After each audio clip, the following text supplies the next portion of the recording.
Hello, SK families. This is Craig Reinhardt, incoming principal at Simon Kenton. I am making this video today to remind you to please complete the Parent Guardian Reentry Survey found on our webpage. You can click the button right here in order to get to the survey. I've had a couple of questions about this survey that I'll attempt to answer right now. You can see my previous video for the different models of instruction.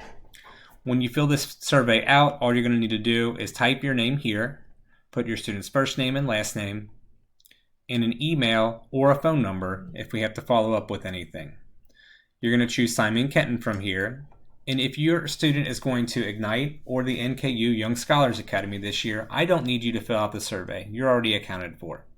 Choose the grade that they're going to be in, 9, 10, 11, or 12, and then down here you're going to pick which model you want. Traditional school with enhanced safety measures, where we have your students come to school not like normal, but under our new normal with rigorous social distancing and cleaning procedures.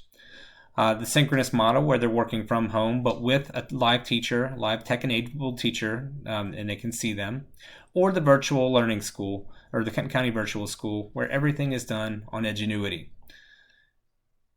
They then ask about buses, and if you're going to use transportation at all, please do that. Make sure yes. And then this one is more of a preference. You don't have to choose one of these two rotational models. This is just a survey to see if we did have to rotate students in and out of school, which one would you prefer? 2 days on, 3 days off, like rotate every other day, or a rotational model for 3 weeks and spending 1 week online learning at home. This isn't really a choice you're making. It's an idea about if we were to go to that, what would be your preference in that situation. You'll hit submit and that's it. If you've already completed this entire survey for each one of your children, thank you very much, and please don't do another one. But if you haven't, please make sure that is done no later than 2:30 tomorrow afternoon. Thank you very much, and I appreciate your time.